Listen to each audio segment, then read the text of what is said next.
Où vont les Warriors? Très très belle question, un petit peu paumé dans le désert américain sans réception GPS, ils savent pas trop où ils vont là. En plein sur l'autoroute du pataugeage, les hommes de Steve Kerr. Salut les amis, salut David. Hello mon Flo, salut les copains. On s'installe tranquillement, on va parler des Warriors qui nous inquiètent un petit peu, en tout cas qui nous déçoivent sur ce début de saison. Alors je le disais, t'étais en enfer il y a à peine une semaine parce que t'en prendrais je crois 53 face aux Warriors, face aux Raptors. Et c'était catastrophique. Cataclysmique. Cette année, dans le jeu, alors t'étais en enfer, t'as les retours en forme peut-être de Draymond Green, de Stephen Curry qui va revenir. Il y a eu la blessure de Wiseman. On va parler de tout ça. En attendant, depuis le début de la saison, malgré toutes ces petites excuses qu'on pourrait trouver, c'est décevant. Très décevant. C'est quoi le bilan? T'es à 25-28. C'est ça. Aujourd'hui, tu es 10e de la conférence Ouest et il te reste à peu près 25 matchs. On a fait un petit jeu d'apothicaire. On aime bien faire ça avec le calendrier et en étant assez gentil, je les vois pas en prendre plus de 10. Et compte tenu de là où tu es actuellement, avec 10 victoires, je pense que ça va être ric-rac, mais tu seras dans cette lutte pour le play-in. On en reparlera à la fin, mais ouais, là, tu as une fin de saison qui pue quand même et qui s'annonce. Lutte pour le play-in, où on les voyait pas sur le début de saison. Enfin, on avait vu très peu de spécialistes se dire qu'ils allaient terminer au-delà de la 6-7e place, on voyait de temps en temps. Mais globalement, les Warriors, avec le retour de Stephen Curry justement, alors même après la blessure de Thompson, finalement, on a vu toujours les gens plutôt être confiants. Est-ce nous qui avons placé la barre trop haute pour les Warriors ou est-ce que vraiment ils déçoivent? Parce que ils nous ont habitués avec du caviar aussi pendant des années. C'est dur de redescendre. Mais compte tenu du roster, quand tu le regardes un peu, est-ce qu'on n'avait pas finalement placé cette barre un petit peu trop haute? Forcément, disons que la déception peut être un petit peu atténuée par le fait que moi je me dis je les avais peut-être vus un peu trop beaux.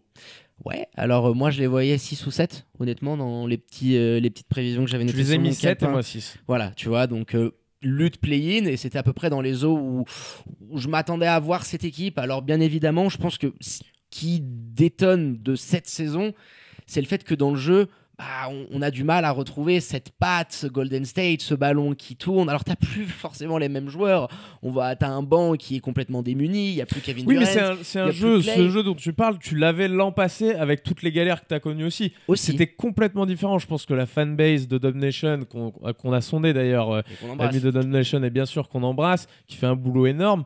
Je pense que si on leur demandait, ils ont pris plus de plaisir l'an passé que cette saison dans le jeu, dans ce qu'ils voient faire leur équipe. Et ça reste la chose la plus importante. Je crois qu'aujourd'hui, tu as un coach à Golden State, je l'avais mentionné parmi les meilleurs coachs pour moi de la ligue actuellement, même le meilleur, il me semble, il y a un an, et je le pense toujours. Mais je trouve qu'il a peut-être pas su s'adapter aux joueurs qu'il a. Plus que ce que je pensais à la base. Je le pensais capable de plus au niveau d'adaptation. Effectivement, tu n'as plus des joueurs comme tu as connu il y a quelques saisons, avec des mecs sur le banc qui sortaient du banc et qui avaient un IQ, les Livingston, les Andrew Bogut, les Iguodala. La Big Maryse à l'époque. J'adorais. Tu as eu tellement David West, tu as eu tellement de monde compétent pour sortir du banc en termes d'IQ, ce qui est la principale qualité quand tu joues pour une équipe de Steve Kerr. Il n'a de cesse de le répéter, il veut pas voir de pick and roll. Il pourrait prendre de pick and roll aujourd'hui avec un Stephen Curry, mais il veut pas voir ça. Et je pense qu'aujourd'hui, malheureusement, t'as pas ce qu'il faut autour pour avoir les ambitions qui étaient les leurs en début de saison, parce que même si on les a surestimés, eux se voyaient aussi un petit peu mieux qu'ils ne le sont maintenant. Quand tu es habitué à gagner depuis autant de temps, de toute façon, il n'y a pas de recette miracle. Et tu l'as assez bien dit. Et un petit peu comme on avait pu en parler dans notre dernière vidéo des Celtics, tu vois, Brad Stevens, Steve Kerr, on adore forcément, mais j'ai l'impression que pour les deux, c'est leur saison la moins aboutie en termes d'idées de jeu que tu veux vraiment essayer de transmettre à tes joueurs. Et c'est ce qui vraiment ressort de tous les matchs qu'on a pu regarder de Golden State, et toi encore plus. Ils nous font un petit peu moins bander par rapport à leur jeu, et il y a aussi forcément les joueurs qui sont partis et ceux qui sont arrivés. Tu as eu des intégrations qui ont été très compliquées. Kelly Oubre Jr., alors ça va beaucoup mieux. Que des intégrations compliquées, quasiment. Oui, mais Kelly Oubre Jr., tu pouvais t'en attendre un petit peu plus. Rappelle-toi, ses premiers matchs absolument galères. J'ai plus les stats exactes, mais il avait loupé clairement 20 ou 30 paniers à 3 points. Même si dernièrement, il y a pu avoir du mieux de temps en temps, je pense clairement que c'est la plus grosse déception du côté des Warriors. Kelly Oubre Jr., il devait apporter autre chose, une énergie un petit peu différente. Alors, c'est vrai que je l'aurais plus vu dans un rôle en sortie de banc qui lui aurait demandé moins, on va dire, techniquement, dans ce qu'il doit faire sans ballon, dans ce qu'il doit faire avec ballon, quand tu joues avec des gonzes, notamment comme Draymond Green et comme Steph Curry. Ah bah s'il y a Clay, c'est sûr que lui, il peut prendre un rôle de 6e homme qui aurait je pense, dans l'intégration. Mais là, c'est un flop aujourd'hui, il faut le dire. Et malheureusement, je crois avoir vu il y a quelques jours que le board des Warriors disait que, notamment dans la peinture, mais de manière générale, ça ne bougerait pas. Je crois qu'on va rester comme ça pour les Warriors et je vois pas la solution. Alors, le parallèle, il est tout fait avec Brad Stevens, puisqu'on disait il joue de cette façon parce qu'il a aussi un plan en tête, le développement notamment de Tatum et de Brown, mais les gens à côté. Peut t'obliger à changer un petit peu les choses. Peut-être que là aussi, tu voulais jouer comme ça pour te dire allez, qui je vais aller chercher? Tiens, Jordan Poole monte 2-3 bons signes. Peut-être que c'est lui qu'on va aller chercher vraiment, qu'on ne me balancera pas. Peut-être qu'ils sont en train de chercher une solution et que finalement, cette année, pour les Warriors, c'est une saison de transition. Bah, un petit peu, ça y ressemble. Avec parce la blessure que de Clay. Il y a la blessure de Clay qui te fout complètement dans le jus et qui vient intrinsèquement impliquer que Oubre rentre dans le 5, parce que moi en 6e homme, je disais avant, je pense que ça aurait été parfait pour lui, et il y a cet imbroglio autour de Wiseman, mais il y a énormément de débats en ce moment aux States par rapport à ce 2e choix de draft, faut pas l'oublier. Il y a derrière des mecs comme LaMelo qui ont été récupérés par les Hornets et qui s'en frottent les mains, tu vois. Mais moi je fais quand même partie de cette école qu'il faut être patient avec des big guys, avec des mecs comme ça qui sont assez uniques dans leur profil. Et Wiseman, oui, t'aurais pu t'attendre à plus. Même s'il y a eu des blessures, bien évidemment, sur ces derniers matchs, et ça complique toujours un petit peu l'adaptation, mais tu rentres dans une équipe qui n'a jamais eu vraiment de poste 5 qui peut dominer. Rappelle-toi les mecs que tu as eu avant, des Zeli, des Bogut en fin de vie. C'est compliqué aussi de t'intégrer dans une équipe qui a tout gagné sans avoir un vrai poste 5 dominant. Donc moi, je suis un petit peu plus patient, mais c'est vrai que Wiseman, on attendait plus. Forcément. Wiseman, sincèrement... J'ai manqué très peu de matchs des Warriors cette année et je peux pas dire que je l'ai vu bon au niveau NBA. Je l'ai vu à un moment donné où je me suis dit il y a quelque chose, il y a un petit truc, mais je l'ai pas vu bon sur l'intégralité des minutes qu'il avait disputées dans un match pour l'instant. Donc effectivement, tu peux être déçu. Tu peux être déçu parce que je te le disais au moment de la draft l'année dernière. Moi, je te disais, mais non, mais c'est impossible. Ils ne feront jamais. Wiseman, moi, j'arrêtais pas de te répéter. Tu ne peux pas passer à côté de la LaMelo Ball quand tu es une équipe comme les Warriors qui a Stephen Curry, Klay Thompson qui sont dans leur prime et qui ont cet âge-là. Tu peux pas te permettre d'avoir un apport dans les années à venir. Ils l'ont fait. Je considère vraiment que c'est un mauvais choix et je parle bien sûr de ce qui se passe en ce moment parce que ça aurait été le garçon le plus près des deux pour t'accompagner cette bande de joyeux larrons en vue de remporter un titre. Wiseman, son apport est colossalement inférieur à celui de LaMelo Ball dans ce cadre-là. Oui, pour cette saison, pour la prochaine à mon avis, aussi, bien évidemment. Et pour les quelques premières saisons de leur contrat rookie. Donc j'avais pas compris ça et malheureusement aujourd'hui Wiseman, c'est dur de s'intégrer dans une équipe de Steve Kerr parce qu'on l'a dit, il y a du pick and roll bien sûr, mais il y en a peu, moins que chez les autres, ça part beaucoup des ailes. Et Wiseman, quand tu es un pivot qui n'a fait que ça au lycée, parce qu'il faut rappeler après ce qui lui est arrivé. Il a que quelques matchs en NCAA avec ses histoires. Et c'est dur. Et tout. On ne te fait pas jouer dans ce à quoi tu sers le plus et tu es le meilleur.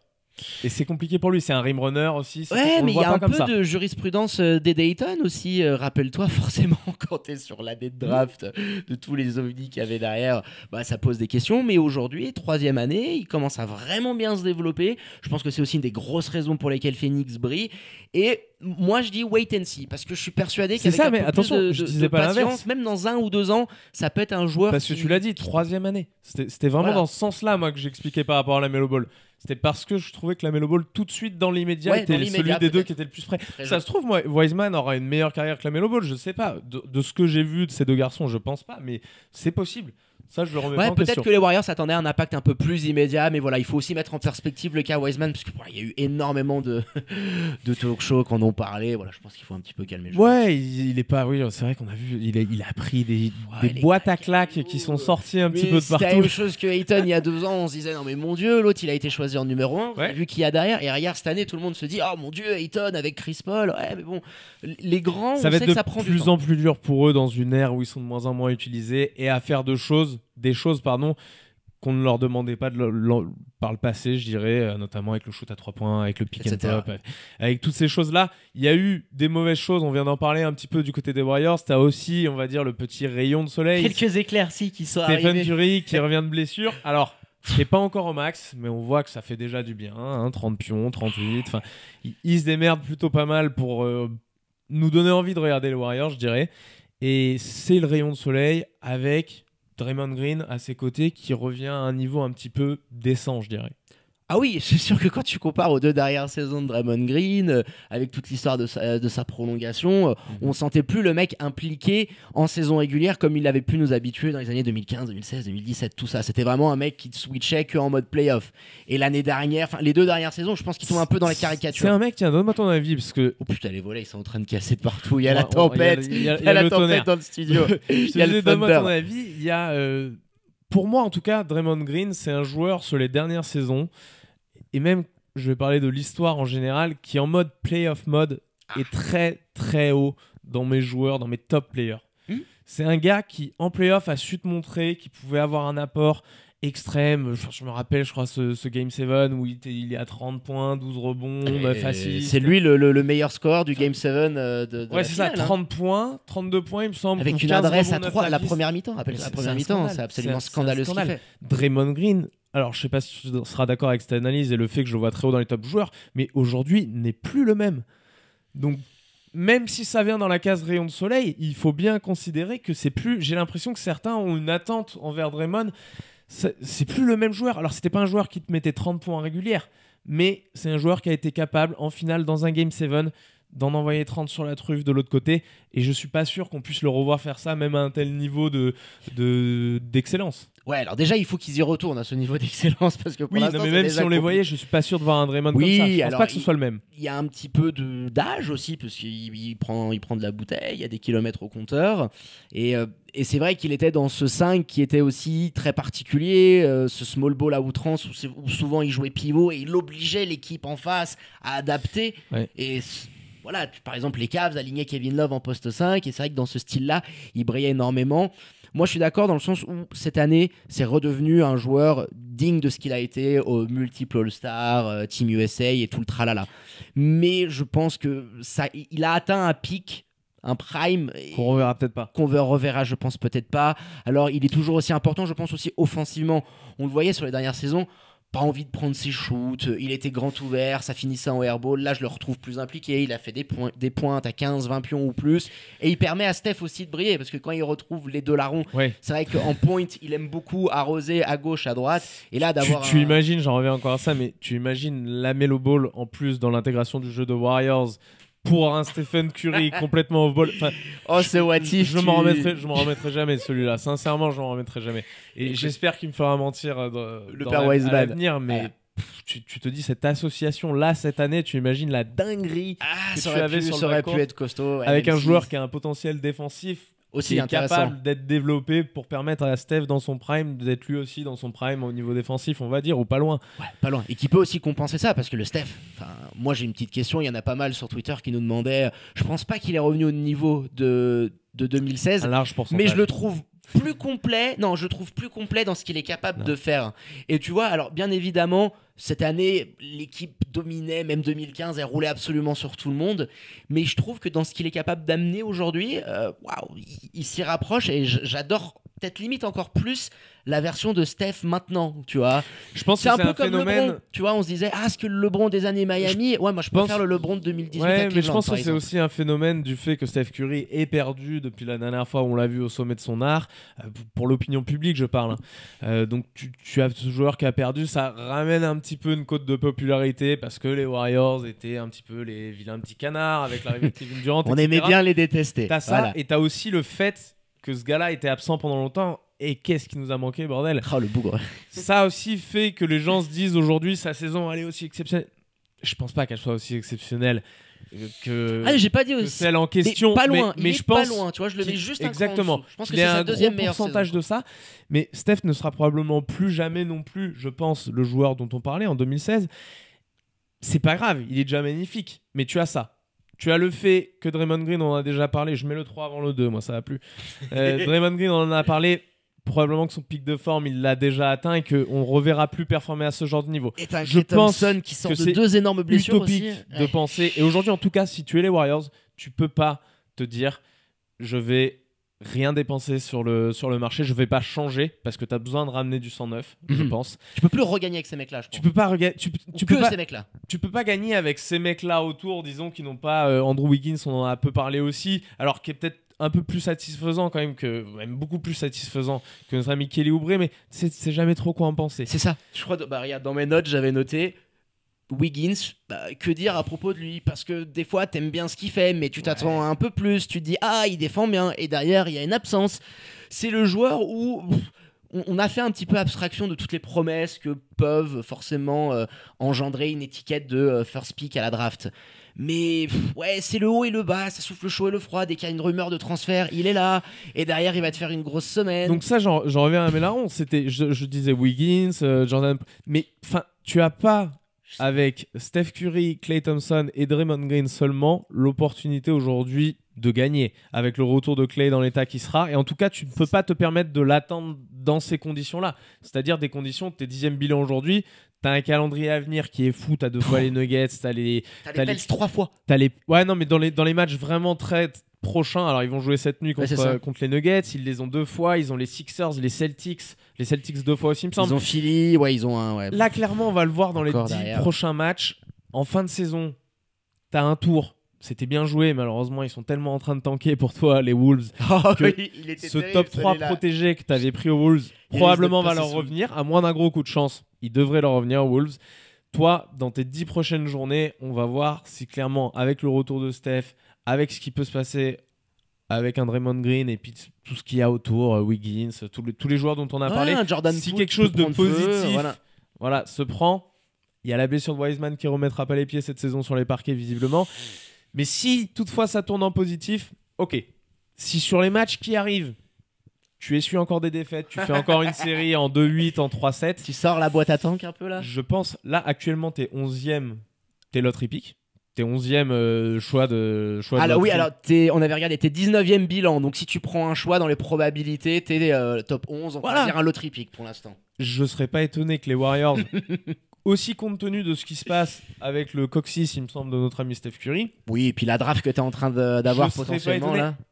Ça serait salir peut-être des mecs comme Steph Curry, comme Draymond Green, quoique Draymond Green l'a déjà vécu, mais peut-être comme Steph Curry que de faire ça, mais finalement, est-ce que si le garçon est pas à 200%, tu te dis pas, écoute, des saisons comme ça, je pense qu'il en a 1 ou 2 encore, 2 ou 3 maxi, allez, on va faire attention à lui sur la fin de saison, on le fait pas trop jouer parce qu'on vient de faire une série de merde. Et du coup, on tank un petit peu ce choix pour entrer dans un top 8. J'ai vu que c'était à peu près possible.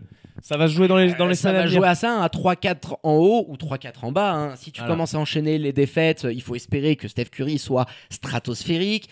On sait qu'avec cette petite blessure au niveau du cucu, c'est très compliqué parce que ça met beaucoup de temps à cicatriser et c'est très douloureux. Visiblement, pour l'instant, il a l'air en forme. Il a l'air en forme, va falloir voir parce qu'on sait qu'aussi physiquement, c'est pas un monstre. Ça vieillit aussi. Et si tu sens que la pente commence à être un petit peu savonneuse, autant y aller plein pot, essayer d'aller gratter 3-4 places qui peuvent te permettre d'aller chercher un gros choix parce qu'il y a flopé de joueurs. Alors cette draft, elle a été encore super bonne, Lamelo, etc., des Haliburton, mais celle qui arrive la 2021, elle était annoncée quand même comme une cuvée, un millésime de tout premier choix. Il y a du monde et surtout sur les postes extérieurs. Et je pense que tu seras dans une politique. Mais tu vois, par exemple, je me dis, un Wiseman réellement, je pense, même si les Warriors ont toujours montré qu'ils donnaient du temps à leurs prospects pour progresser, etc. Tu l'envoies dans un trade. Je pense typiquement que ça peut être un joueur qui est envoyé dans un trade. Ton pick plus un Wiseman et tu vas récupérer un top 3. Plus une de tes satisfactions et éventuellement Alors on est en train de partir un petit peu loin. Et d'ailleurs, j'étais en train de me dire, je le vois dans le reflet, parce qu'en face on a une télé. Ce maillot Auckland des Warriors, inspiré par la We Believe Team, exceptionnel. Tiens, en fin d'émission, on va se refaire le dunk de Montbaron. Voilà. On vous met le dunk de Montbaron, on va vous laisser avec ça. En tout cas, quel dommage de ne pas avoir réussi une meilleure saison quand tu sors un maillot, une masterclass comme ça, je le trouve exceptionnel. C'est fou.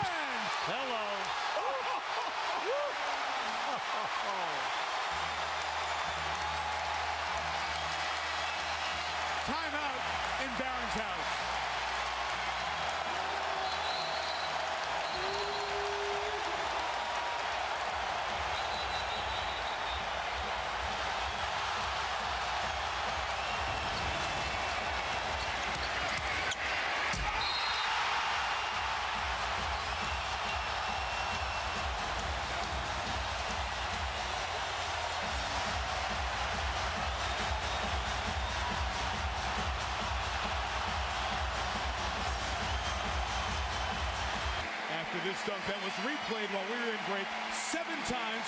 He turns Andrei Kirilenko into a screensaver. There's the technical foul, and watch these reactions as the Warriors enjoy the moment. Stephen Jackson there, and some of that a little over the top. The disbelief, and watch the face of Adonal Foyle, the 10-year veteran, as he, yes, that was nasty, to say the least.